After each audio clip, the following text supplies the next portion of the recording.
A very warm good evening to all the history enthusiasts. Today we have joined again for the lecture 2 of the Tathagat lecture series celebrating Buddha Purnima.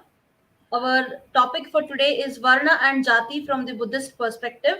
It is a very fascinating and intriguing title. And we have with us today Dr. Mahesh Devkar, Professor and Head Department of Pali and Buddhist Studies, Savitribai Phule, Pune University, Pune. It is my honor and pleasure to welcome you, sir, on behalf of the History Enthusiasts Core Committee. I also welcome our Honorary President, Shri Nandan Shastri, sir, who has joined us today, and all the other core committee members who are joining us through this lecture live. Last but not the least, the most important part of the lecture are all the members, the viewers who are watching us and learning with us and joining us in this beautiful journey. Welcome you all once again. I now take this opportunity to introduce guest for today's event. Dr. Devkar serves as a professor and the head of the Department of Pali and Buddhist Studies at Savitribai Phule University, Pune, a position he has held since 2006. His academic journey is marked by profound dedication to the study of ancient languages and cultures. He holds master's degrees in both Sanskrit and Pali and has earned a PhD in Pali, focusing on the comparative grammars of Pali and Sanskrit. His scholarly contributions include an authorship of one book, three booklets, seven fascicules of the Dictionary of Buddhist Terms in Pali, Sanskrit, Tibetan, Chinese, and English, and 36 articles. Additionally, he has edited six books, underscoring his extensive involvement in academic publishing.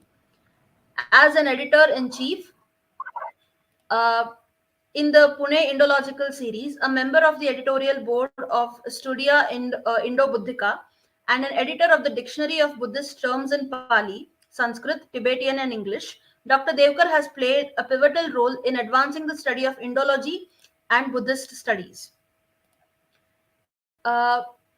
His editorial work has greatly contributed to the preservation and dissemination of knowledge in these fields. He is committed to the education as evident in his mentorship of students. Seven of his students have completed PhD and five MPhil under his guidance. His excellence in the field has been recognized with several prestigious awards, including the Bahujanabhūṣaṇa, Samājabhūṣaṇa, and the Kalidasa Sanskrit Sadhana Puraskar from the government of Maharashtra, highlighting his significant contributions to the study and promotion of Sanskrit and Pali. Please join me in welcoming Dr. Mahesh Devkar, a distinguished scholar and a dedicated educator whose work continues to enrich the fields of Pali and Buddhist studies. So once again, welcome you. And now I request Dr. Mahesh Devkar to kindly start his today's talk. Yeah, thank you very much. I hope you can hear me well, and Yes, uh, sir. just let me know if the video is also okay. It Um, is fine. yeah, okay. And before we start, can you just know how much time we have? Yes, sir. Anywhere between 30 minutes to 1 hour. So whatever is most Okay, convenient for you. and can we have some discussions later on after this? Or Yes, sir. Yes, sir. okay, We will have a question and answer session briefly. okay. Yeah, thank you very much. Um,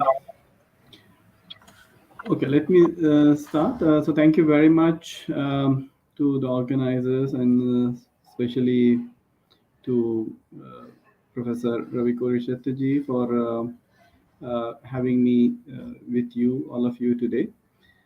Um, since most of you are from the history background, I'm basically from a background of literature, and my main areas of study are basically Pali and Sanskrit literature. So I may not be very sound in terms of methodology of of a historian, but I'll just share some of the things which we have in Sanskrit and Pali literature about our topic, and then we will discuss. And I hope to also learn from all of you. So. The topic which we have today is Varna and Jati from the Buddhist perspective. Um, as you all know, that the Vedic uh, culture had two main pillars, Varna and Ashrama. So we call about the Vedic religion is also simply called as Varnashrama Dharma. Now we'll be speaking on one of those pillars of the Vedic culture, and would try to see what Buddhism has to say on this particular topic, and I'll basically take you through a more or less a literary journey through various stages in Buddhist literature, uh, and what does it say about uh, this particular topic of Varna and Jati. The word Varna literally actually means color. Um, so we often also see in older literature the description of varnas done in terms of color, and it is said that the higher varnas they are like the bright varnas, whereas the lower varnas are called the dark varnas. So we do have some kind of association between this particular word varna and the actual idea of color. And this probably somehow connects us to as we say, the Aryan race, and actually Dharmanand Kosambi, uh, he in his research, I mean, he says that the Aryans came to the Indian subcontinent, to the area of the Sindhu, Indus Valley, and then the three Varnas are said to have this bright color, and then the Shudras are said to have the dark color. So it kind of probably signifies their actual color of the skin, as well as probably this idea which is connected with brightness is always connected with the idea of purity, and the darkness is connected with the idea of impurity. So uh, some kind of some of these ideas are already there in this word varna. But anyway, when we talk about varnas, we know that traditionally we talk about four varnas: Brahmana, Vaishya, Shudra, and of course the Kshatriya, Brahmana, Kshatriya, Vaishya, and Shudra. And out of these, the initially we talk about is three varnas, which are called the higher varnas, and Shudra is considered to be the lowest of the varnas. But among the three varnas too, we have a hierarchical structure. So a famous anthropologist, Dr. Iravati Karve, she prefers to translate the word varna not as a class, which many people usually do, but she preferred the translation rank, because she thinks that the word rank actually captures this idea of the hierarchical status more aptly than the word class. Um Now, when we look at Buddhist literature, we should understand that Buddha flourished, of course, in 2,600 years ago, and the rough date which is accepted in tradition is between 563 BCE to 483 BCE. But of course, there is no unanimity on this, and uh, the date of the Buddha can be kind of is movable even up to like 400 BCE. I mean, this is what some scholars have tried to establish. But roughly speaking, I mean, we are talking about somewhere between the 5th and the 6th century BCE as the time of the Buddha. And the literature which we have, the Pali literature, of course, all Buddhists traditionally believe that Buddha spoke his words, and after his passing away, his words were collected, compiled by his disciples, and then they were handed down to us orally. And the actual writing of Buddha's teachings happened somewhere around first century BCE.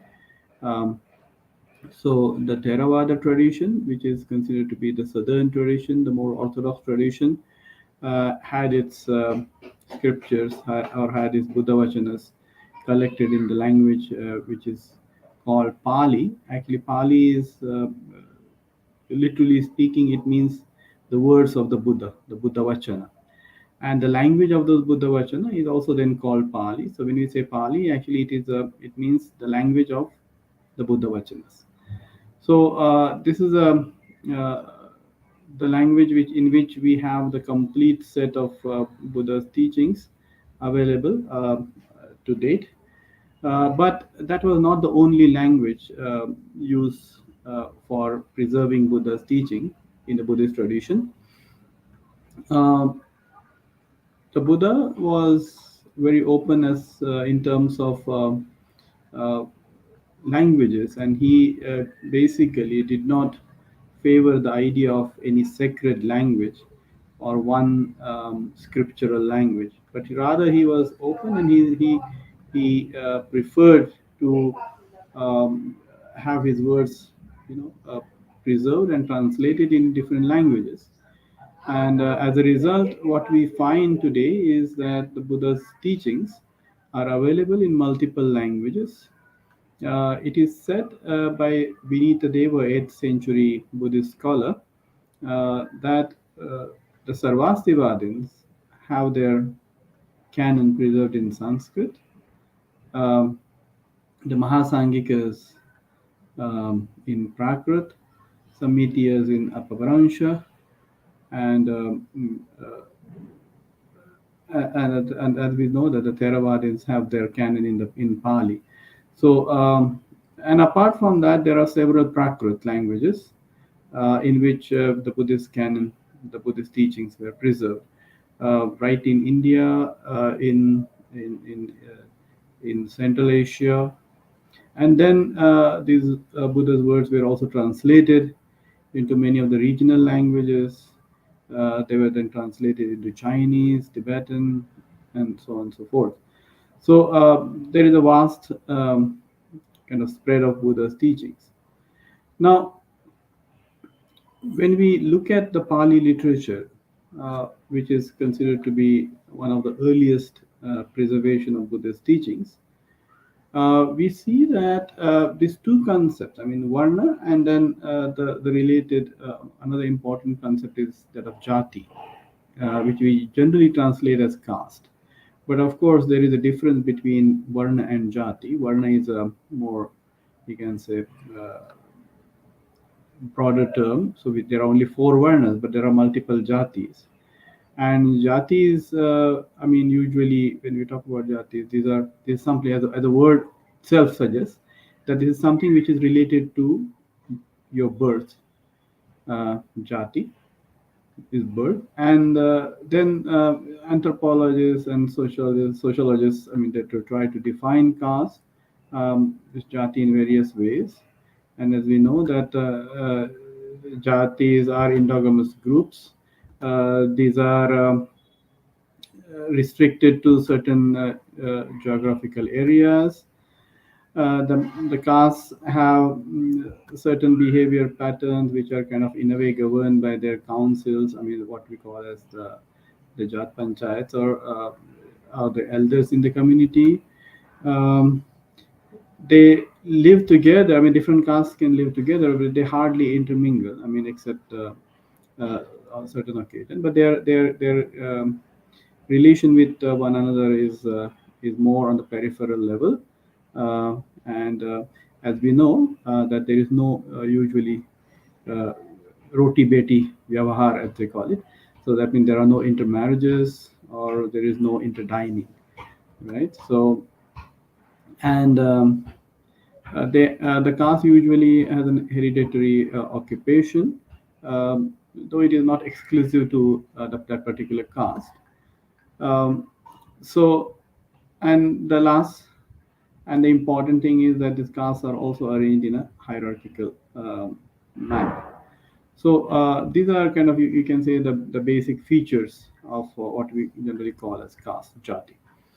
Now, what we see in India is that we have a kind of complex interweaving of the varna and the jati. So in a particular varna, so varnas are only four, but within that particular varna, there could be several jatis. And as you go down in that kind of ladder, you will find that there are more and more varieties of caste. So it has been said usually that there are more jatis in the Shudra Varna, related to Shudra Varna, than in the Brahmin Varna, the Brahmana Varna. So that's the situation. Now, at the time of the Buddha, you see that this was a time when actually the idea of Varna, Jati were not really so kind of clearly, that clearly demarcated. And we see that there is a lots of interweaving, there is lots of intermingling between these ideas. And uh, as we know, that because of this intermingling and interweaving, often what we find in the Buddhist teaching or Buddhist literature, that often these words are kind of used interchangeably. That's very interesting. So there are references where the Buddha is himself asked to tell about his jati. There is a very famous episode in Buddha's life that the king Bimbisara of Magadha Empire met him before he kind of set out for his penance, so before becoming the Buddha, and he asks him a question, and to tell him about his jati. And if you see, when the Buddha replies, I mean, of course, Siddhartha Gautama at that time, when he replied to King Bimbisara, so like the king asked him, Jati makhahi puchito in Pali. That means, please tell me your jati. When you're being asked explain your jati. So please tell me about your jati. And then when the Buddha replies, he says, Aditya nama gotena Sakya nama jatiya. So he explains Shakya as his jati. Elsewhere, uh, we see that in the Sundarika Bharadwaja Sutta, for example, when Sundarika Bharadwaja asks him about his jati, uh, uh, the Buddha clearly tells him that don't ask me about whether I'm a Brahmana or a Kshatriya or a Vaishya or anyone else. So there, the reply is given in terms of Varna. So Shakya, as we say, we'll probably say Shakya is a clan, is the name of a clan to which Siddhartha Gautama belonged. Whereas when we say that don't ask me whether I am a Brahman or Kshatriya, but this is a Varna. So you can see that the answers are not actually really categorically distinguished. Then there is one more passage in the Vinaya Pitaka, in the Vinaya Pitaka Chullavaka, where the two Brahmins they go to the Buddha, and then they say that they request him that the Buddha should allow them to uh, put his word in the chandas. Uh, and the reason which they give for that is they say that because uh, people from different jatis, different kulas, different gotras, they are coming and then they are polluting the words of the Buddha. So the expression they use, is um, that Nana Kula, Nana Pabbajita, and then Nana Jatika, Nana etc. The people from different jatis, different kulas, they have entered the Buddhist sangha, and then they say that there is a danger that they might pollute the words of the Buddha by uttering it in their own tongues in different ways. And while describing those two Brahmins too, the text says that they were Brahmana Jatika, so they belong to the Brahmana Jati. I see that here too there is a mixture of the words jati, then varna, and then we also have another term, interesting term is kula, which is also very closely associated. Kula basically means a family, so it represents sometimes a clan. Sometimes we have the word like Shakya Kula as well. So, and earlier we have seen that the same Shakya is referred to by the Buddha as jati. So these three terms, in a way, kula, jati, and varna. So they are in a way used um, uh, alternatively in the early Pali texts. This rather shows that the ideas of jati, varna, and kula were in a way interwoven, interlinked, and they were not really distinguished very clearly. So that's one thing which we can see. Now, when you see that if we look at how the Buddha initially looked at this whole idea of varna and jati, hmm, uh, uh, as we know that the Buddha himself was born in the Kshatriya in the Shakya clan, which was somehow absorbed in the Varna system, in the Kshatriya Varna, under Kshatriya Varna, and often in the texts we get these references that he belonged to the Kshatriya class, or Kshatriya rank, if you want to say it that way. And but he what we see that the Buddha found this whole idea of caste hierarchy, or the varna hierarchy, unnatural, irrational, unjust, and he opposed it. And when he opposed it, you can see that what he tried to do is he is dealing with this problem of varna and jati, or this the hierarchy based on varna and jati at two levels. One is at the level of the cognitive level, where he's trying to kind of address like how you understand the caste, or how you understand the varna system, and there he kind of tried to bring in some reconstruction in this whole idea of understanding of caste. And second thing is like he is dealing with it on the basis of ethics, and the moral on the moral purity and so on. So what we see is that uh, Buddha has several arguments, and especially these arguments happen between him and the Brahmins. So it is interesting that most of the discourses in the Pali canon, which deal with this particular issue of Varna and Jati, these are the dialogues between the Buddha and a member of a Brahmin uh, Varna, Brahmin class. We don't really see this happening with Buddha's discussion with Kshatriyas or the Vaishyas or Shudras.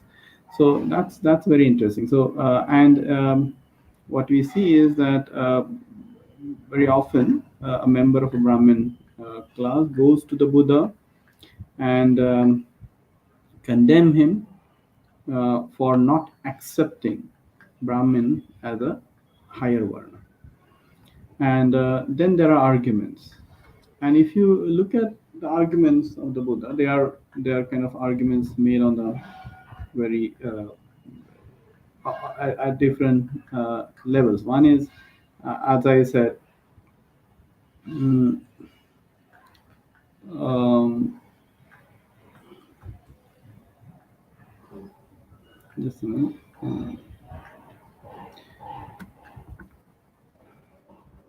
Uh, Okay, so maybe before that, so when we look at the Buddha and the way he tries to kind of deal with this whole issue of the Varna and Jati, What he does is that his response to this whole issue is twofold. One thing is that he is creating his own model of ideal society, on that front, he created a sangha, a group of monks, which the members of which do not follow or observe the class hierarchy, the varna hierarchy or the jati hierarchy. So, very interestingly, there are kind of metaphors which are used in the Buddhist literature, and it is said that before, just night before he became the Buddha, he had few dreams, and one of those dreams was that the birds of four different colors, they come to the feet of the Buddha, and then all of them become the colors change to white, and this is an indication that uh, in under the Buddha or in Buddha's sangha, in Buddhist order, the members would lose their class identities, their varna identities, and would have a single varna. So there is this idea of single varna, and actually this is very much related or connected to this idea of color. Uh, After becoming the Buddha, when the Buddha establishes sangha, he in one of this very famous Vinaya passage, he compares his sangha with with the ocean, with an ocean, and then he says as different rivers which have their individual names like Ganga, Yamuna, Sharayu, Mahi, Achiravati, etc. When they meet the ocean, they lose their formal identities, and all basically are called as by the name ocean. So the Buddha says similarly, the people from different varnas, when they join my sangha, they lose their formal titles, they lose their formal identities, the class identities, and then they get a single identity. They are being known as a Buddhist monk. So this is one thing which the Buddha. So he created a society. He created an ideal society which is free from this Varna distinction or the caste distinction. Uh, Now, at the second level, what he was trying to do is he was trying to deal with members, and especially the members of the higher classes, and trying to kind of logically convince them or rationally convince them that how this belief in the Varna hierarchy is wrong. Um, what we see is that the Buddha did acknowledge, of course, the distinction among living beings based on different criteria, like what the professions they do, or and basically the hierarchy is, according to him, is there, but it is based on your moral standing, your purity, and not on your birth. So what he tried to do is one thing which he did is like he redefined the terms. I mean, um, there are several places where the Buddha talks about who is a true Brahmin, who is a real Brahmin, and when he tries to define this, he very clearly defines it in terms of the moral standing of that person. So a person who has a higher moral standing, who has a purity of life, and he, according to him, is a Brahman. So he defined. Elsewhere in the Sutta Nipata, for example, there is one discourse called Vasala Sutta, where he defines who is a lokas. And there too, again, he defines the lokas not in terms of one's birth, but in terms of one's moral standing again. So he says someone who commits moral um, moral offenses such as killing, stealing, sexual misbehavior, um false speech, and someone who is addicted to intoxicants. Now he is a real low caste. So the Buddha again kind of tries to redefine these terms in terms of their moral standing. So he, in a way, does accept the hierarchy in the society, but not on the birth. He said that is something which is not logical, and but he accepts it in terms of the moral standing of a person. Next thing, what we find is that he has very clearly argued against the divine sanction uh, of podcast. That's an important issue because when the Varna and Jati got strengthened in Indian society, it was done on the basis of the religious sanction. So it has a really, I mean, that's a very clear cut distinction between the hierarchy found in Indian society and elsewhere. So in India, this distinction, this hierarchy based on birth, has a religious sanction, and Buddha tried to kind of deconstruct those ideas. Um, as you all know, I mean, in the Rig Veda, for example, there is a sutta called the Purusha Sutta, which talks about the origin of the four varnas from the four parts of the body of this great Purusha, right? And so it says that the Brahmin was born from the mouth of the Brahma, that Purusha, Kshatriya from his arms, Vaishya from his thighs, and Shudra from his feet.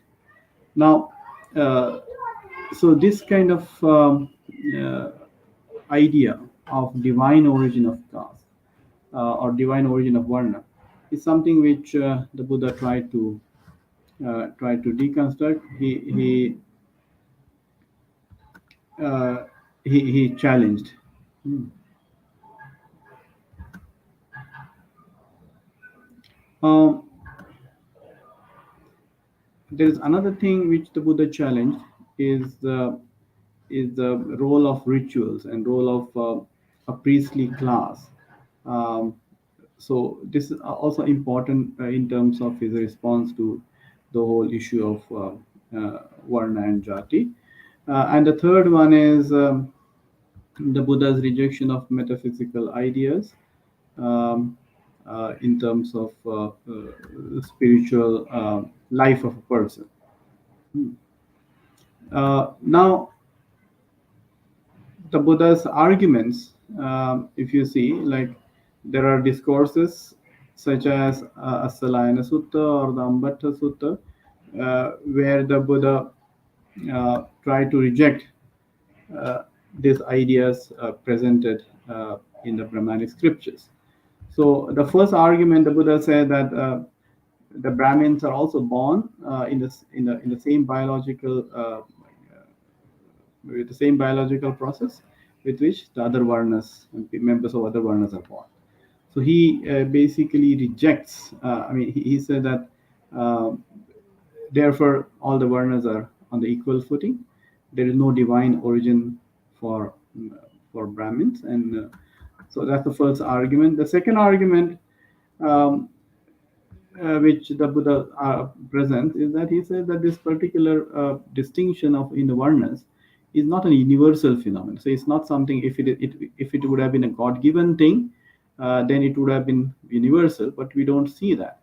And he says that in the Cambodia country, there are only two varnas, uh, and there are no four varnas. So, and there these varnas are kind of changeable. See, I mean, one important aspect which the Buddha tried to also challenge is that uh, the varnas are permanent. I mean, basically, what we see is that in the earlier literature, even in the Brahmanic literature, the idea of varna was not so rigid, and we saw that the people did change their varnas. Um, but when in the you can say around the Buddhist period or the post-Buddhist period, we can see that this stratification into caste have kind of turned into a more watertight compartment where no social mobility is possible. But what Buddha is arguing in some of his discourses is that this particular distinction in varnas is not universal, and it is also not it is not uh, I mean it is not unchangeable. Um, the Buddha argued that this doctrine of karma is equally applicable to members of all varnas. So it is not the case that if a Brahmin does a bad karma, then he gets a different benefit, and if a Shudra does a bad karma, then he gets a different benefit, different punishment. So according to him, that everyone is equal before the law of karma. Um, so this also suggests that this particular distinction into varnas and castes is not natural. There is one more very interesting and very scientific kind of a argument which the Buddha put forth, and that argument is that if the members of two uh, jatis or varnas, when they come together in the intercourse, then it gives rise to the not a different species. But he said that's not the case. I mean, if in case of animals, let's say if two animals of different species, if they come together, if there is intercourse, then it would give rise to a different species. Now, since members of different varnas, uh, human beings, if they come together, they do not produce a different species. That means that all varnas are equal, are the same. Um, so these are some of the arguments which the Buddha tried to put forth. He also challenged, the claims of the Brahmins that they have the right to decide the occupation, and they are the highest class, and other varnas should serve them. So there are interesting arguments which you find in the Pali canon, where the Buddha says that he tells this Brahmin that have the people given you the right to decide their occupation, and have they really do the members of all varnas accept the Brahmin's authority to do that, and so on. So I mean, so these are the different arguments which he is putting forth, and they come from like different backgrounds, and try to challenge these set notions. He also kind of challenges this particular idea of what Dr. Ambedkar calls as ancestral calling. So, and he said that generally the people kind of are distinguished as per their occupation, and Brahmins do not have a right to fix the occupation of other varnas, nor do they have the right to fix the privileges uh, of all the varnas. Now, these are some of the things which we find in the Buddhist text. Similarly, I mean this early Pali text. Similarly, we also see that the Buddha is challenging uh, uh,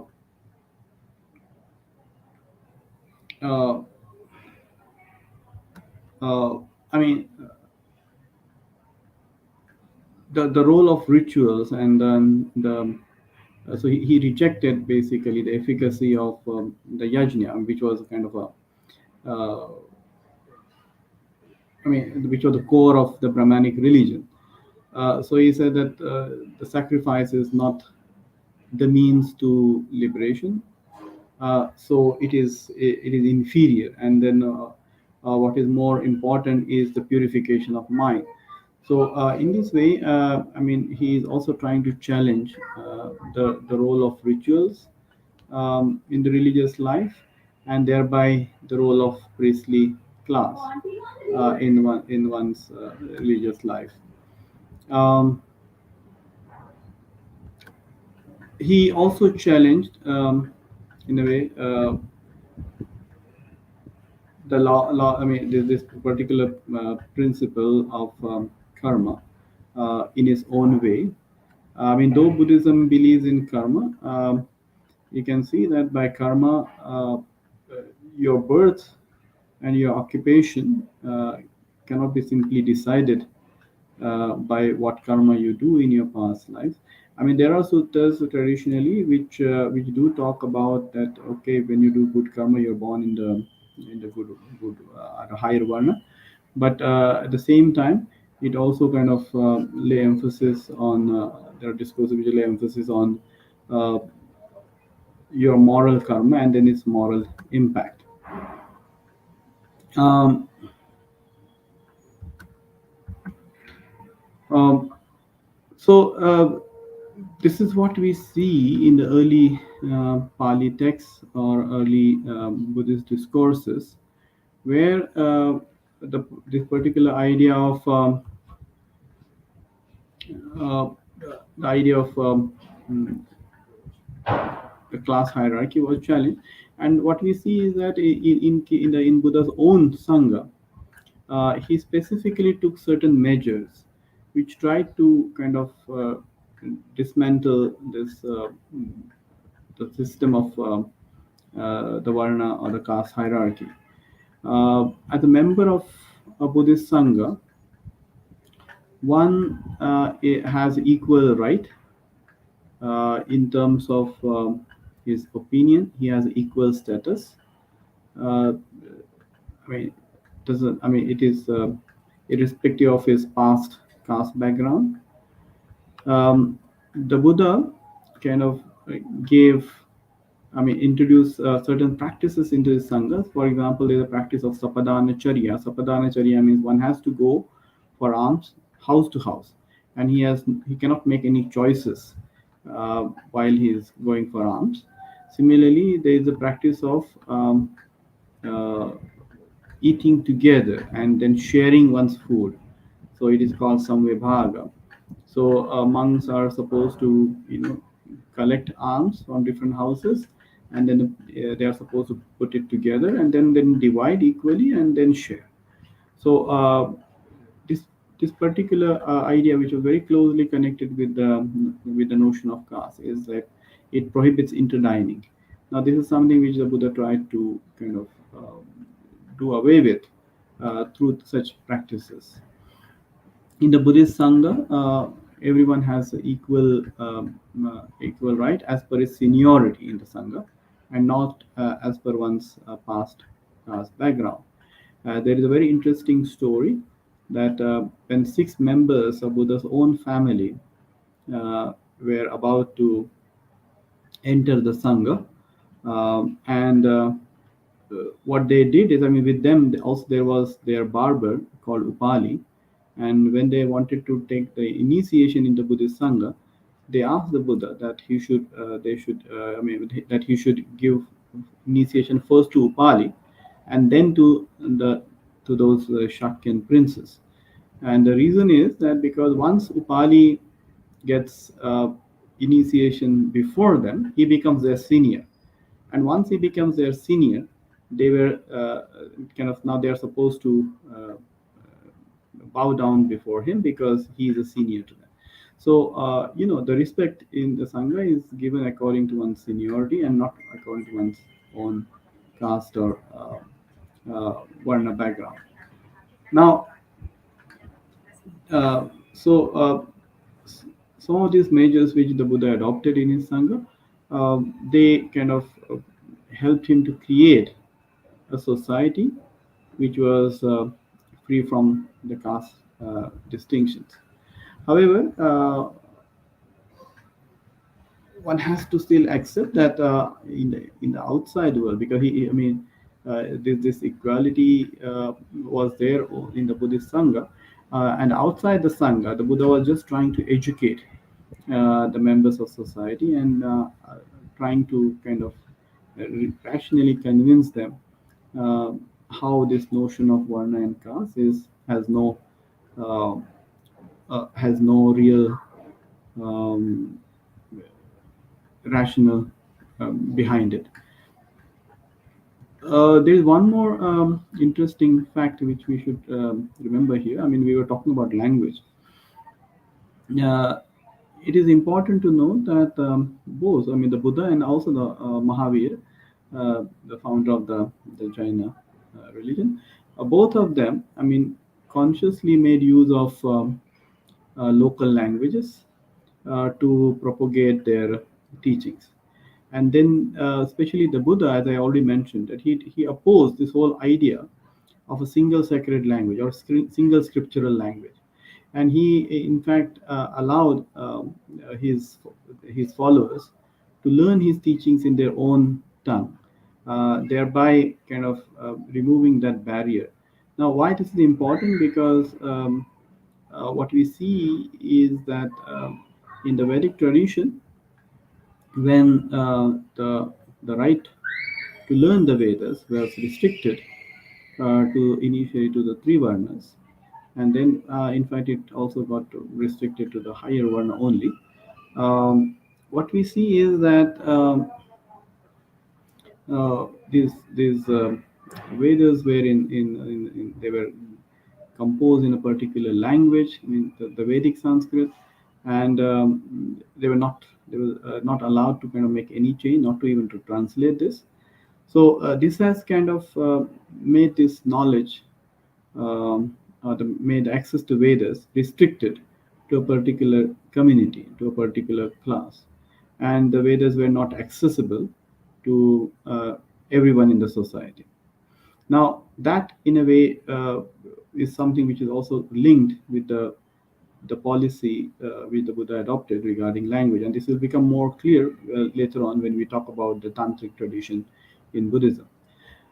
Um, so this was the early phase, and in early phase what we see is that in this early phase of Buddhist literature in Pali and as well as in Sanskrit, in the earlier Sanskrit Buddhist texts too, we find a similar kind of approach to caste, that we do have kind of terms which clearly exhibit some features of caste, like the also the purity of the varna kind of idea is there in some of the discourses, um, and but in spite of that, we see that the Buddha was overall was opposing this class distinction.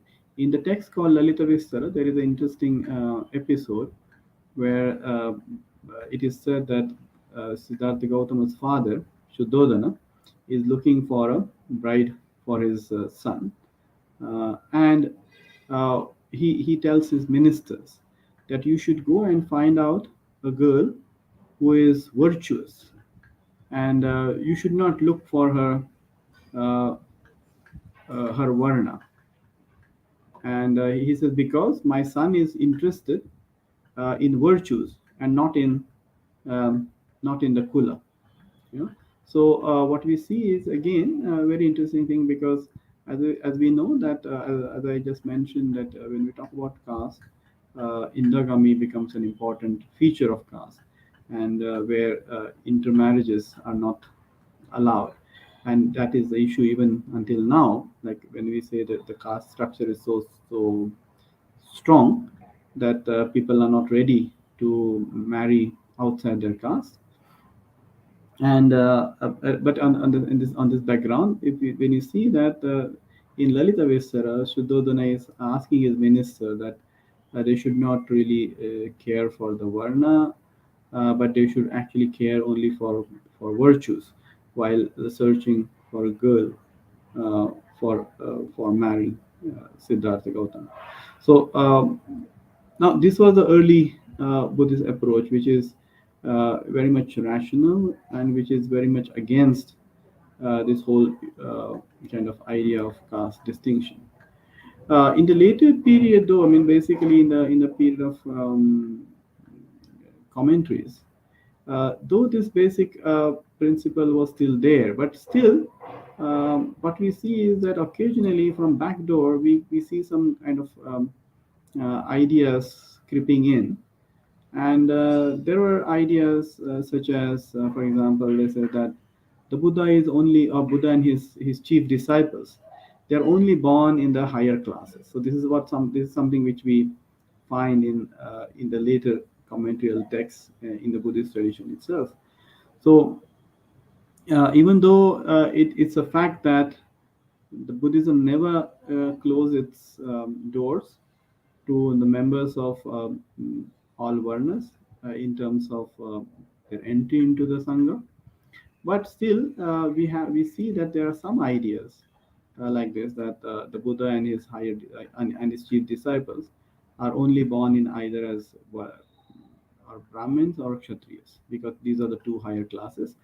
And there too, I mean, we also get a very interesting reference that so since the Buddha is either born as a Brahman or a Kshatriya, so whenever he takes birth, he sees which varna is having prominence at that particular point, because he says that between the Brahmins and the Kshatriyas, the hierarchy kind of is shifting.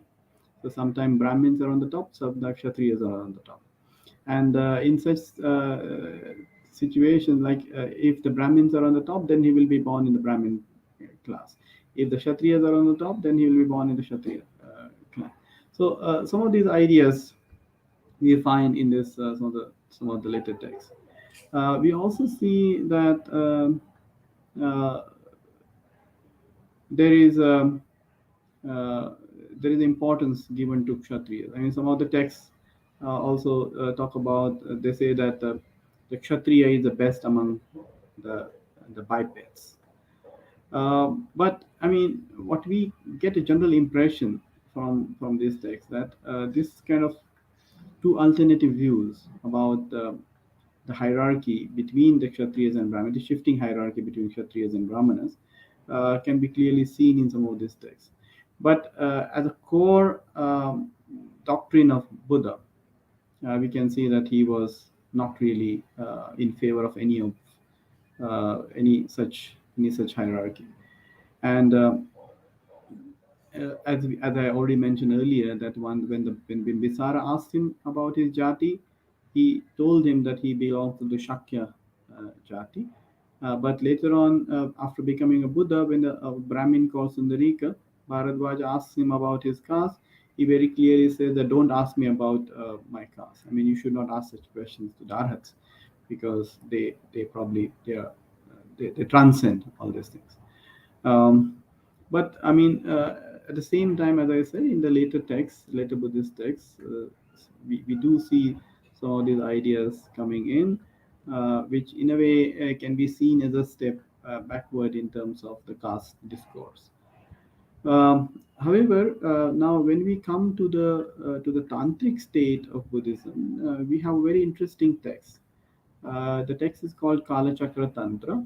Now, this Tantra text is probably, I mean, composed somewhere between 4th century to 11th century. It has a commentary called Vimala Prabha, which is said to be a commentary written somewhere around 10th, 11th century. And this text has an interesting discourse on the caste. Um, so in this text, uh, what we see is that basically the Buddhist tantric tradition, um, we have the tantric masters coming from different caste background, and uh, it offered initiation to all, I mean, members of all castes and all varnas. And in the discourse which we find in this particular text, we find a very interesting arguments about caste. Uh, mm, Now, let me this Vimala Prabha commentary, which is composed by uh, uh, Pundarika. Uh, he says that in the Kali age, there are only two varnas. So, and he in this text basically, he condemns this whole structure of the varna and caste, jati, and proposes a kind of a unitary, or you can say a single uh, uh, uniform society by annihilating this class caste distinction. And he uses the term kalka. Now, some of you must have heard about this. We have this word kalki as the 10th avatar of Vishnu in the Hindu tradition. Now, in this Buddhist text, we have this idea of kalka, and kalka is like, especially this term is used in a Ayurvedic context when different medicinal herbs are kind of put together and they are made into one kind of one what is it um, into one uniform kind of unit, and it is called kalka. Now, uh, this particular text, they reject very vehemently uh, the argument which we found in the Purusha Sukta about the creation of Varna. Uh, they ask very interesting questions. One question which is asked is that, is if the four Varnas are born from these four different parts of the Purusha, then how about the fifth Varna? Because I think by that time we already have this idea of outcast. Yeah? So which is so Shudra to Shudra, or which is beyond, which is even lower than Shudra. So this is the fifth Varna. Now, so they ask the question, if now already you have distributed, they will say that the Brahmin is born from the mouth, and so on and so forth, and Kshatriya and the Shudra from the feet, then from where the fifth Varna has come about. Uh, Now,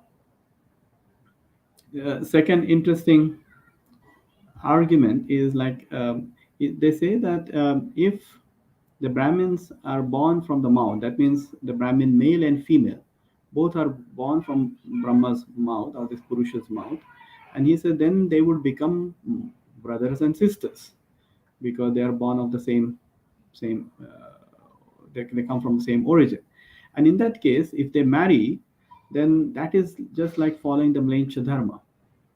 So now we have to remember that this is the time when there is an advent of Islam in India, and these texts are kind of in a way trying to uh, equate some of these practices, the Brahmanic practices, with the Islamic practices. And they say that if the Brahmins women are marrying the Brahmin male who are born from the same mouth of the Purusha, then they are actually practicing the Mlencha Dharma.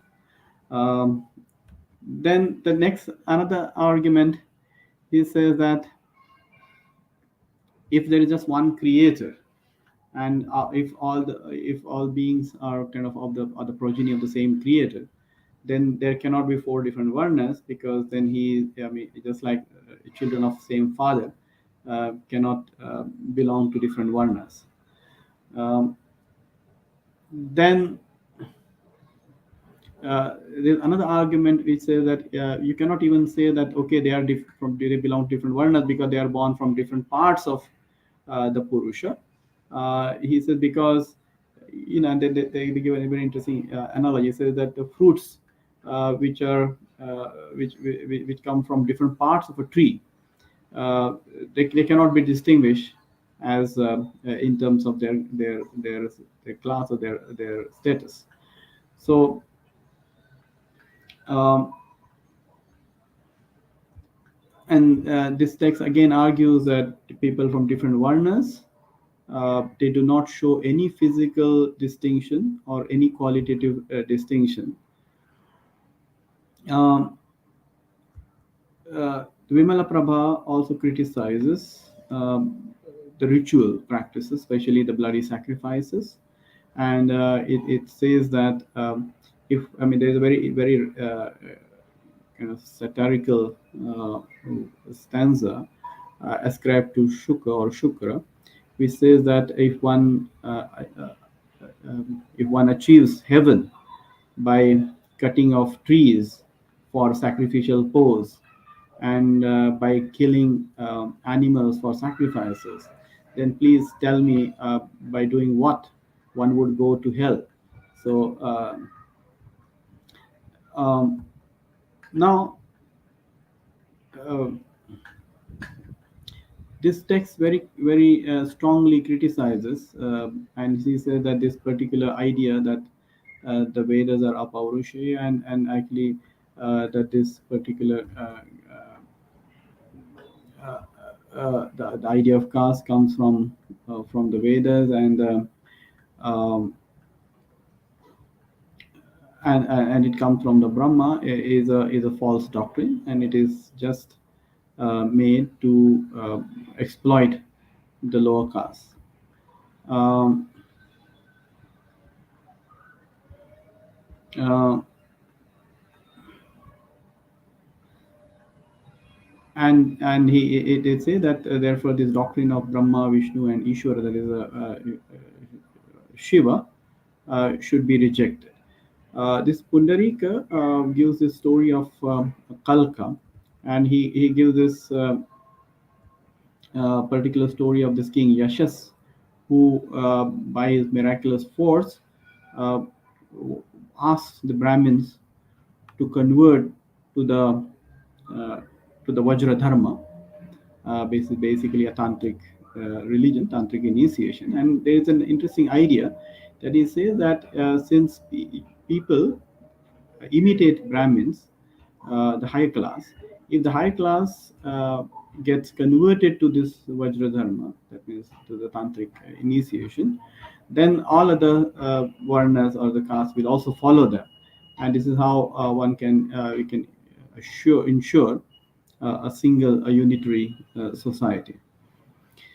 Otherwise, he says that he threatens these Brahmins, this King Yashas, that if you don't take this initiation after 800 years, you will kind of all turn into Mlenchas, because you'll be you are in a way following the Mlencha Dharma, and so there is this constant kind of threat, which one can see in this text, given to the Brahmins, that if they don't follow the Vajra initiation, they uh,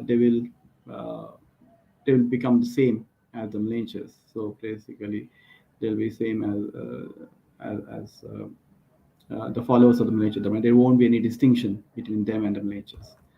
Um, the tantric tradition also basically thinks and talks about um, obsession to pure language as one of the important feature of caste system. And he says that this obsession for purity is not just limited to the purity of birth, but it is also related to the idea of purity of language. And the tantric masters, they say that therefore very knowingly they use a language, the Sanskrit language, which does not follow any rules of grammar, and in order basically to remove this obsession for pure language in the mind of high class people. Um, it also argues that to put the Vedas in Sanskrit, and to put all the texts of the knowledge into Sanskrit, and to teach them orally, I mean, to make a rule that they should be only taught orally, is a strategy of the high class to keep the low caste out of knowledge, and to kind of exploit them um, by monopolizing knowledge. Um, and therefore, they say that the Buddhas and Bodhisattvas, they do not stick to one single language, but they rather use the language of masses to to give their teachings. So it's quite an interesting kind of argument, and if you're interested, you can actually refer to this. Initially, Professor Shrikant Bahulkar has written about this. There's also one joint paper by both of us, which is also already published, in which you can find all these arguments in detail. Now, what we see is that in this tantric kind of text like Vimala Prabha and Kala Chakra Tantra, we see a very strong kind of opposition to the idea of Varna and Jati. Uh, Now, this approach is somewhat different from the approach which we find in the early Buddhist texts in Pali or Sanskrit. In early Buddhist texts,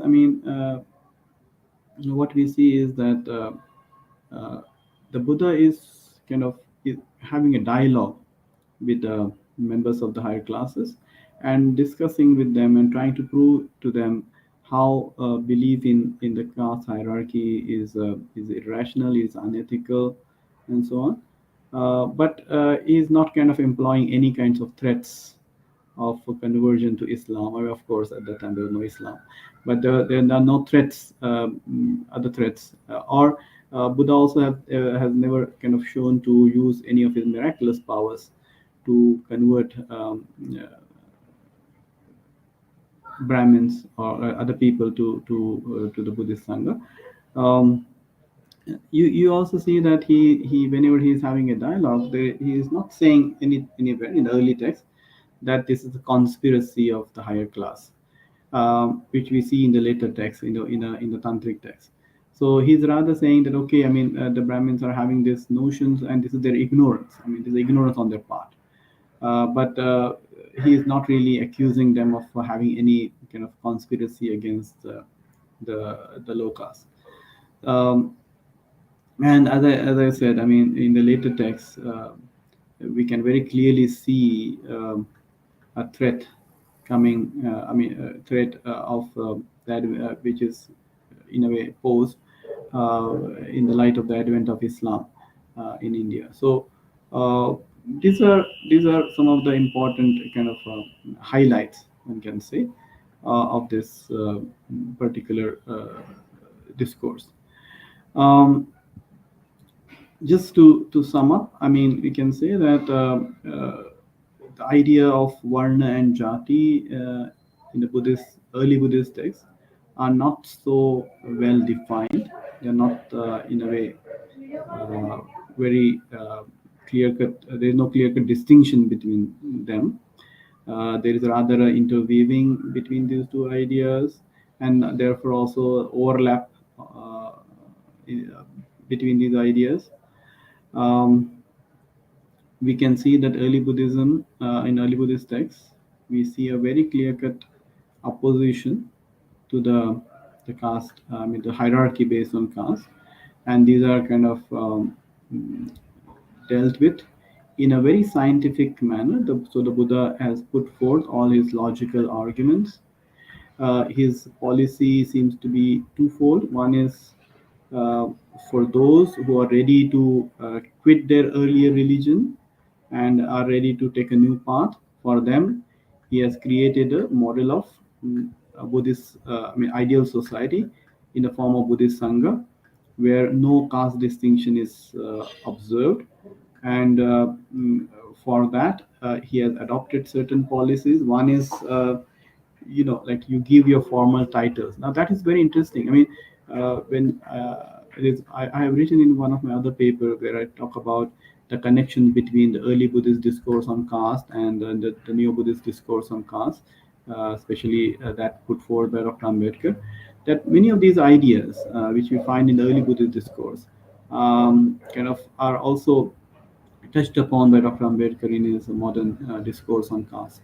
So one of that important aspect is that you give up your former titles, because in India, your caste and your titles, I mean your surnames, they always speak of your caste.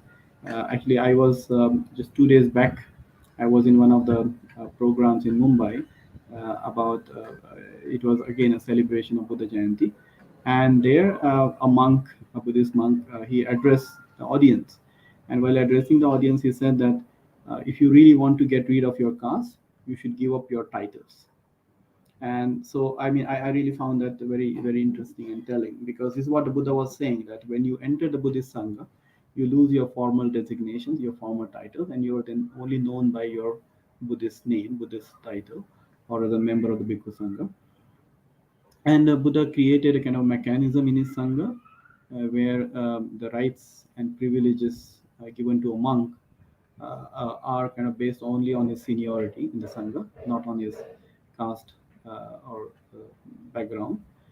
He also introduced practices where uh, interdining becomes a kind of a rule of the day, and where you don't have any choices to select houses of people from your own caste or anything. Of course, there is no question of intermarriages in the Sangha, because there all is a group of celibate members. But what we see is that elsewhere, I mean, in the outside society, when Buddha is having that interaction, um, he is encouraged. I mean, in one of the texts, we can see that there are also references to intermarriage as a remedy, kind of, for getting rid of caste. But at the same time, you can see that Buddha is in constant dialogue with the members of the higher uh, caste, and trying to convince them of the problems in believing in caste. In the medieval period, we see kind of some kind of I mean, this caste discourse is not that strong, because we see some of these ideas coming in, such as the Buddha and his disciples, higher chief disciples, are born only in the Brahmin or Kshatriya class, and there we can clearly see that there is some kind of acceptance of this caste hierarchy on the part of the Buddhist Sangha. But the logicians like Dharmakirti and so on, they are still kind of talking strongly in favor of a casteless society, and then they list belief in caste as one of the characteristic uh, of foolishness. uh, this discourse on caste becomes very strong and very critical in the tantric period, and especially in these two texts, the Kala Chakra Tantra and its commentary by Pundarika, we see a very strong discourse on caste. And now here you also see that the tension between the low caste and the high caste has kind of increased, it seems. And the advent of Islam has kind of added a new dimension to this discourse during this period. And you can actually see that the religious kind of discourse which we see in this kind of text, it shows that there is a more kind of a strong opinions, and there's also some kind of a hostility also coming in, which is kind of evident in these kind of discourses. So this is how kind of the traditional Buddhist discourse has developed historically from the early period up to the 10th, 11th century, the Tantric period. After that, of course, as we all know, Buddhism lost its ground in India. It disappeared, it vanished, or it was somehow uh, uh, destroyed on the mainland, and it then only survived in the Himalayan pockets, or in the some northeast Indian regions.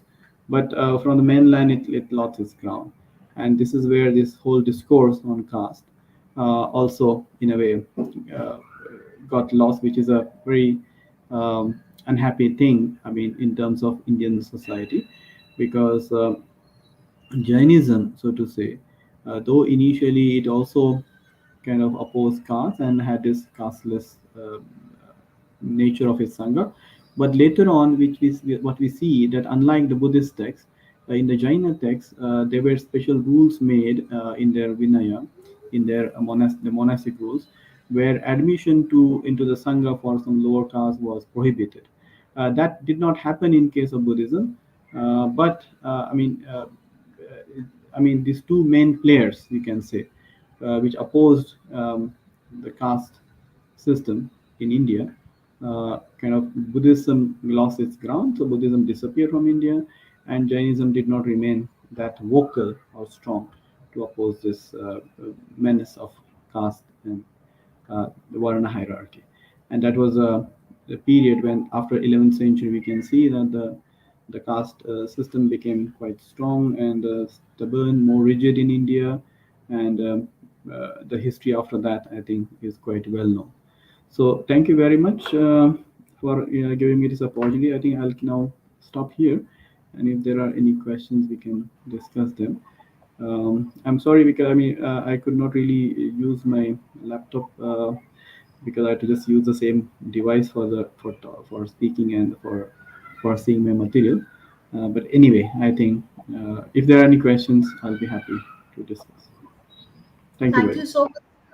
Thank you so much for the very, very thought-provoking and very intriguing talk. We have indeed learned a lot from today's lecture, and it is made clear that the Buddha made strong arguments to refute the unscientific and unreasonable social system. He not only appealed the society through emotional or idealistic approach, but through reason and logic. And he's not just a founder of a religion, but a social scientist, so to say. So it is very important that we have such talks and such discussions, because he is as relevant as he was in his time, even today. So, with your permission, sir, I will take up a few questions. Yes. Mrs. Chaya Momaya has asked, did Buddha being born in the Kshatriya Varna have any bearing on his journey towards attaining Buddhahood and his view of the world?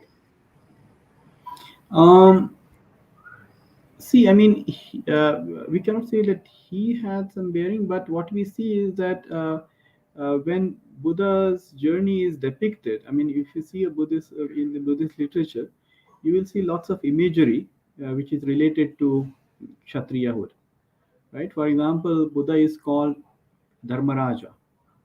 Yeah, so he is not because, as you know, there was a very famous story that there was a prophecy that someone, a child born with this some kind of special marks, he would either, if he lives in a household life, he will become a Chakravarti king, but if he goes forth, then he will become a Buddha. And then the Buddha is considered to be a Dharmaraj, and his whole conquest. When he started teaching his dharma, when he started sharing his knowledge, how he attained his enlightenment, that is said to be the Dharma Chakra Pravartana. Basically, you must have heard this term. So, turning the wheel of the Dharma. Now, this turning the wheel of the Dharma is a very image of a Chakravarti king doing the world conquest, right? Yeah. So, and there is the idea that there is this mythical wheel that appears, and then the wheel goes on rolling, and then whatever area it covers, that is kind of the territory the king wins. So, and then, for example, there is also these depictions of Buddha's, his fight with Mara, and then the whole episode is depicted like Buddha's battle with Mara. So Mara Vijaya in the Buddhist text. So you can see some of these stresses of his Kshatriya kind of background, which is depicted. But I mean, if you really ask, like, what in his own words, whether we can see something of that sort, yes, sometimes it does kind of reflect this kind of common idea. Like, sometimes there are expressions like, as I mentioned in my talk, that Kshatriya is best among bipeds and so on. So such expressions we find, but I think that doesn't seem to be his authentic view which he adheres to, because there are many discourses where he clearly opposes any such hierarchies. Um, uh, and there's one instance which is interesting to share in this context. There is a sutta called Ambatta Sutta, which where this Brahmin Ambatta complains to the Buddha. He said that the Kshatriyas are very adamant. They are very haughty and so on, and then they don't pay respect to the Brahmins. And he reports that he went to the Kapilavastu in the Shakya assembly, and the Shakyans did not pay him any respect. And the Buddha simply said that he said, okay, they are the Kshatriya, they are in their own country, in their own assemblies, so they have the right to talk and so on and so forth freely, and you should not feel offended because of that. So he certainly kind of, you see, is not really taking such kind of abuses for Kshatriyas, but we don't really see that he was in a way trying to defend or trying to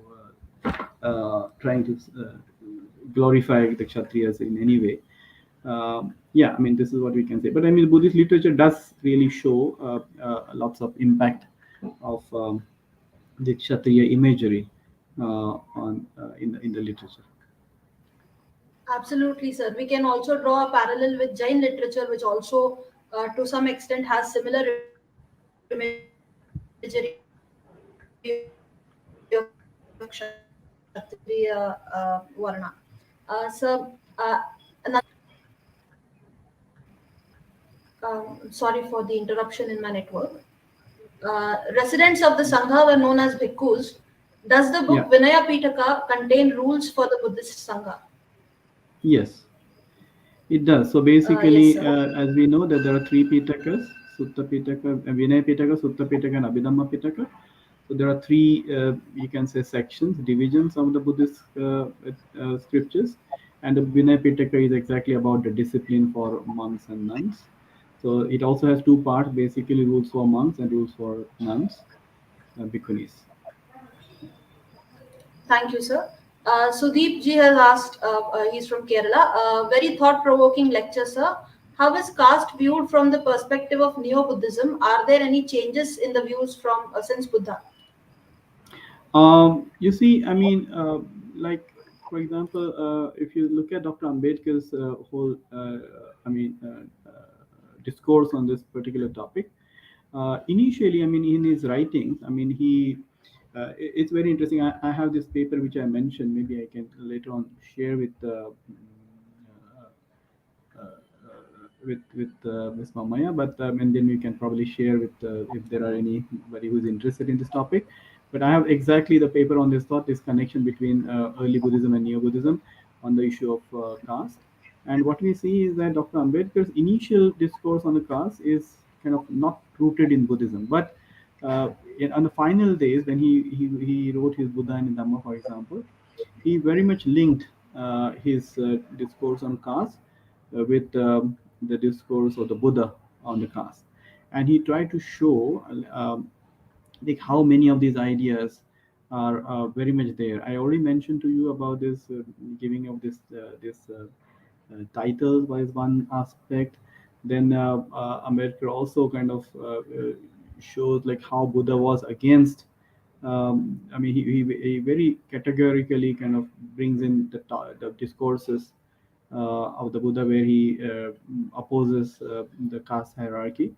And Ambedkar even goes to the extent of drawing from this inferences, such as he says that this particular discourse of the Buddha, when he challenges this Esukari Brahmin, and he said that Brahmins have no right to decide the privileges of other varnas, and they cannot ask other varnas to serve them. I mean, he clearly then Ambedkar draws from it that see that the lower varna should not do any service to the higher varna. So he, and then he also draws conclusions like he said that Buddha was in favor of uh, even conversion.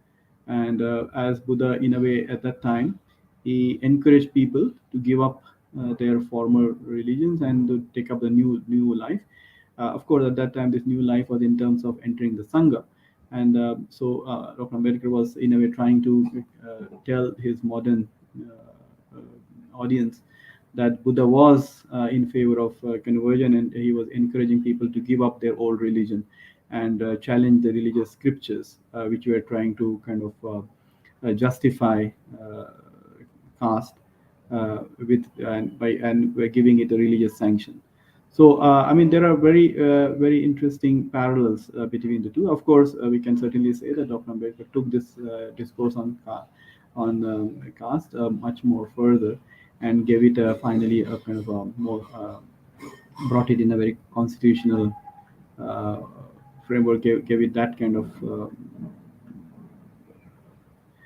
shape, which of course the Buddha could not do.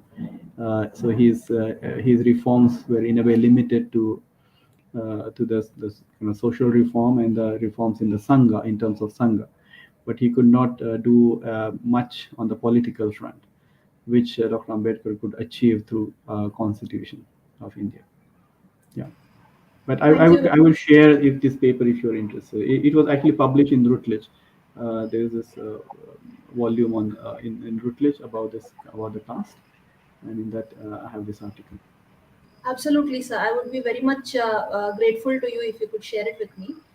Yeah, I will also share it further if somebody is interested in reading it. yeah. So, as you know, that my topic for PhD is idealistic and materialistic interpretations in Jain and Buddhist philosophies. Mm-hmm. So, I have many questions of my own, but I can take up a few with your permission. Mm-hmm. Yeah, please. Yes, sir. So, did different caste identities of those who joined the order of the Buddha ever make themselves evident in the later times? And or then also, yes, sir.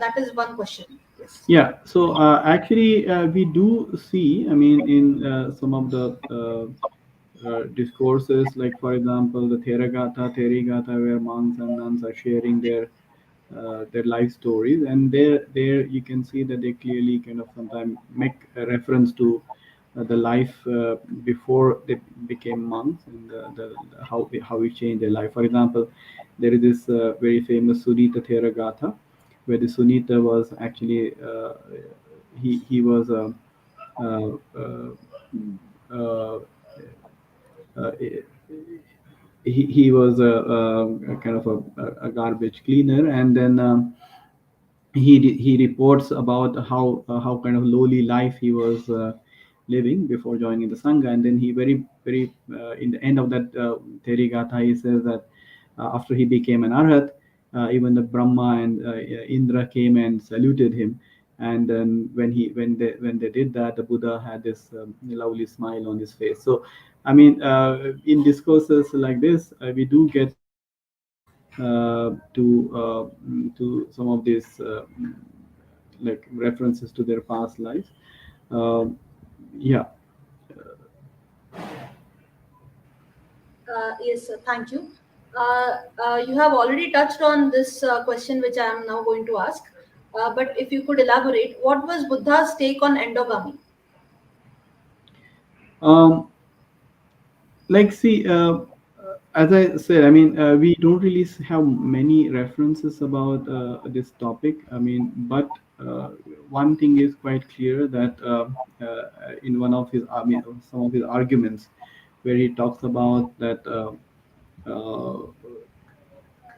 I mean, a person marrying a member of a different class will not give rise to a different species. So after all, we all are human beings. I mean, so that does not change. So that in a way can be indirectly taken as is as is. Uh,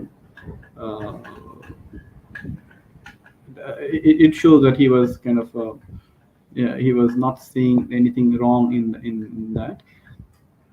And that one very clear reference in Lalita Visara, which I mentioned to you, where we clearly see that not the Buddha, but I mean his father Shuddhodana is kind of talking in favor of. I mean, he is not really. I mean, it shows that of course that awareness that people are kind of. Yeah, I mean, in endogamy was a norm. I mean, at that time, but Buddha didn't really.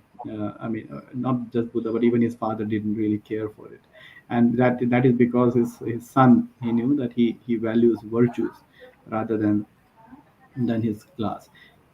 Yeah, I mean, apart from that, actually, we don't really see much in terms of I mean, there is a story of Vidudaba, of course, which comes in the commentaries.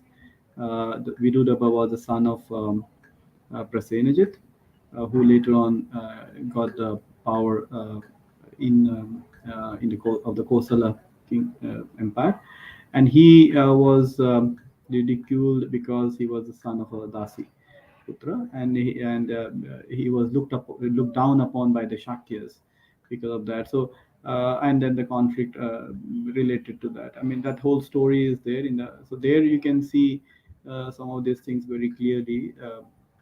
That how there was a great opposition. I mean, if for someone who is not following the endogamy, but I mean, the references are few. The clear references are few. We should say. Thank you. Thank you very much, sir. Sir, one more question. Can the Buddhist Sangha be considered a more suitable precursor to modern materialism? In what sense? Can you? In the way society is organized and in the way we look at equality as a concept. Mhm. Um, I mean, yes. I mean, you can say. This, as I say. I mean, so Buddha was kind of in a way to the Sangha. He was trying to create an ideal society, and what is more important also, like you see, the Buddha is also adopting the a more democratic kind of model for even for running his Sangha. So one thing is, as I said, I mean, Sangha is kind of does not observe any kind of distinction. So there is equality there, but not just equality. So it in a way, I mean, it's very interesting that Ambedkar and also Dharmanand Kosambi, they see a very interesting parallel. Um, in I mean, not just parallel, but I mean, interesting link between democracy and the model of Buddhist Sangha on one hand, and then the second is like Dharman Kosambi also see a kind of a socialist kind of ideals in the Sangha, because Sangha for its operation it adopted a democratic model. So there, every member had this equal. I mean, a single. I mean, one vote, a single. I mean, equal right, equal right to opinion, equal right to property. And in terms of socialist idea, like for example, the Sangha, I mean, there is a common ownership. There is an idea of common ownership. So whatever is given to a bhikkhu, basically is belongs to the Sangha. So everything is the property of the Sangha. So except a few basic needs, a monk is not allowed to own his own property. I mean, so it is idea of common ownership. And then as I said, there is this concept also of just having minimum possessions of your own. So I mean, those are the ideals which the Buddhist Sangha kind of propose. And I think at least I don't know if there were any other sanghas like that before the Buddhist Sangha. I mean, at least we don't really have much records of such sanghas. But in terms of Buddhist Sangha, we have a very, I mean, clear-cut record, and the rules of the Sangha are also very clear, and we have a literary evidence for that, which we don't find for other sanghas, even if they might have had it, something of that sort. So. The Sangha, I mean, if you see the way it operated, the way it also observed the legal procedures, the way it kind of did appointments and things like that. So it was really following that kind of a democratic setup, which we do have, which can safely be said as a precursor to the modern principles of democracy and also of socialism. Uh, so yes, I think we can safely say that. Thank you very much, sir. And I would just like to ask one last question. Before that, since you were mentioning that it is found in many narratives in Buddhism that Buddha and other such great I'm sorry, but your voice is personalities breaking. I are don't know whether it always is born in a problem is on higher my side varna. or your side.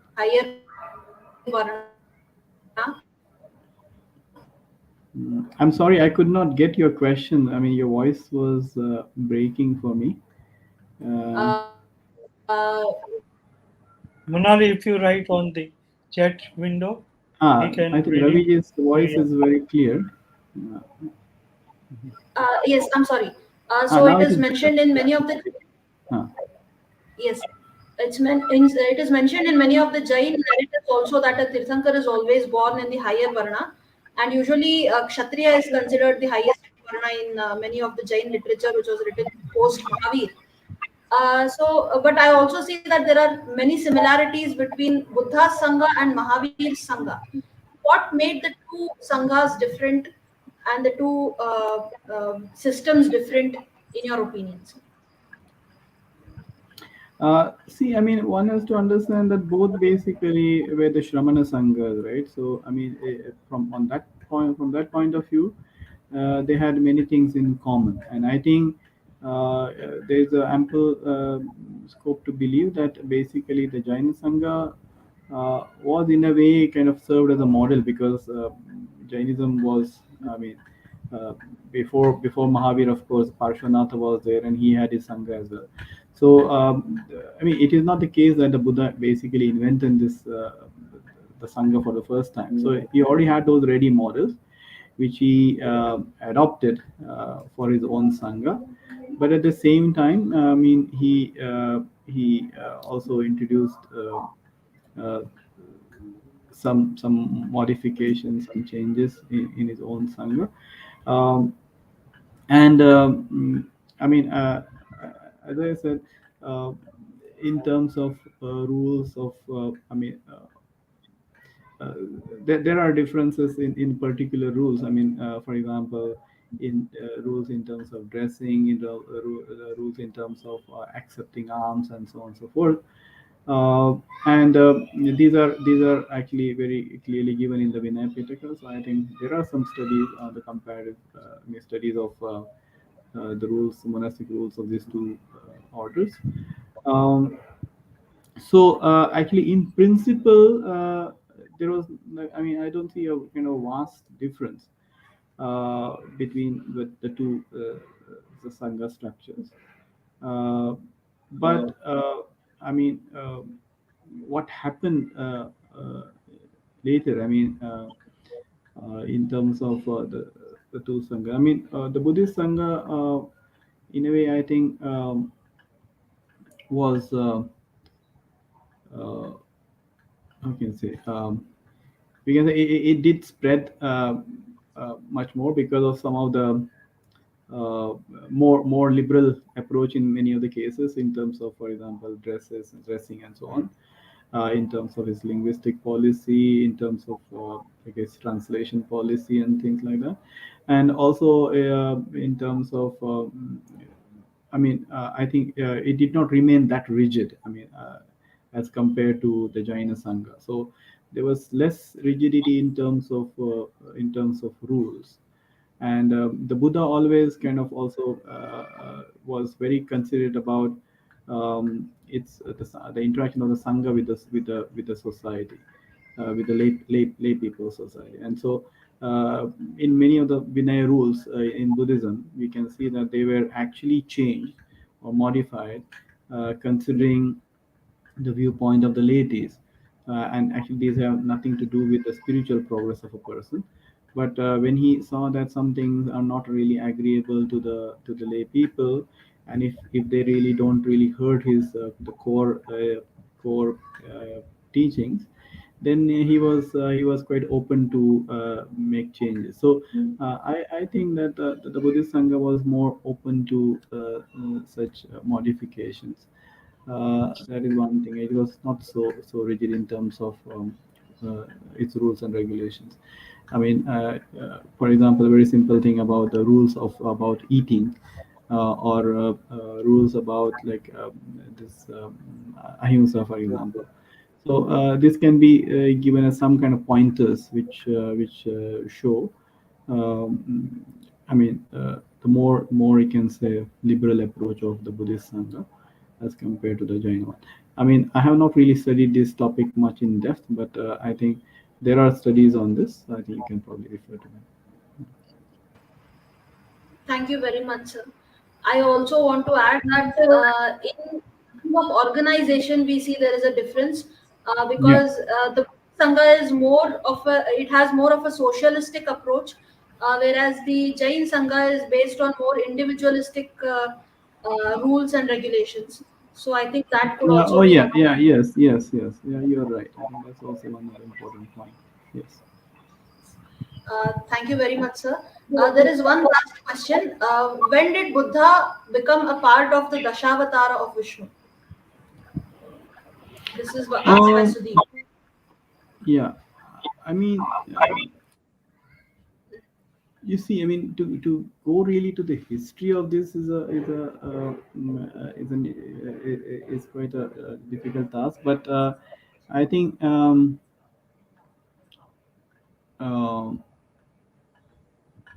I can't really tell you often the exact I mean century when it happened, but let me tell you that there's an interesting I mean just I think just today or day before we had I mean I was discussing with somebody else that on one hand we see that the Buddha was kind of incorporated as Dasha as the 10th avatar, I mean, as avatar of the Vishnu, ninth avatar of the Vishnu, but at the same time what we also see is that in some of the Buddhist texts, we can also see the ideas, especially in the Mahayana texts, the ideas such as the Buddha taking the form of different deities in order to educate the masses who are followers of that particular deity. And there's a clear reference to uh, I mean, the Avalokiteshvara taking the form of Mahadeva to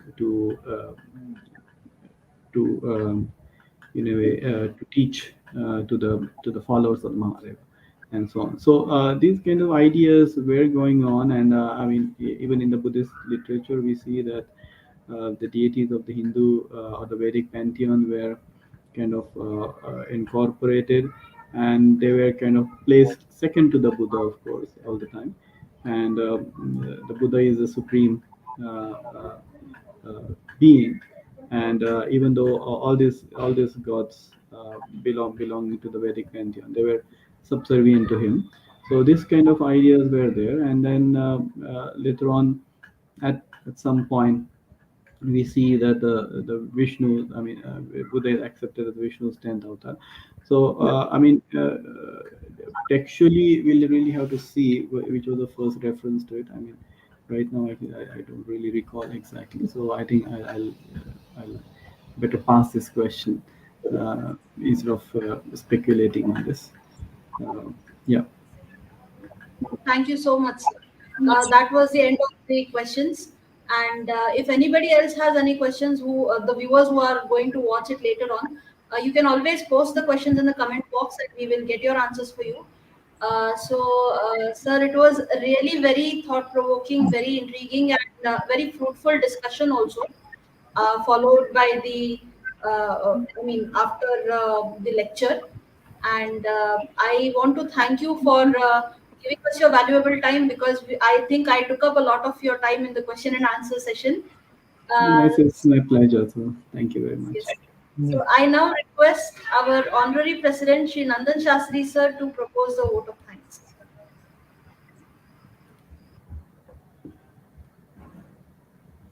On behalf of the History Enthusiast Group and on my personal behalf, it gives me a great pleasure to thank the renowned Pali and Sanskrit scholar, Dr. Mahesh A. Deokar, for his today's talk. He has very vast knowledge.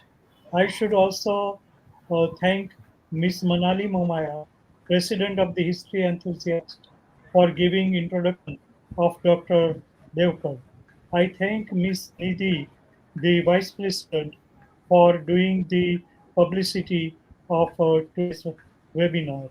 I thank those attendees who took part in Q&A and to all the attendees to listen to Dr.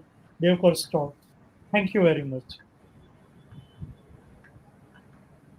Yeah, thanks a lot. Thank you very much. And Manaliji, I'll share a couple of articles. Maybe if there are people who are interested in this, you can share it with them. Yeah, thank you very much. Absolutely, sir. And I also want to thank our honorary president, Shri Nandan Shastri sir, for joining us today. And also Professor Ravi Korishettar sir, my teacher, who suggested us to invite Mahesh Devkar sir, and for helping me arrange this very, very interesting lecture today. Thank you very much. We are going to meet again on the 28th of May with another lecture, which is going to be on the recent excavations at Saranath.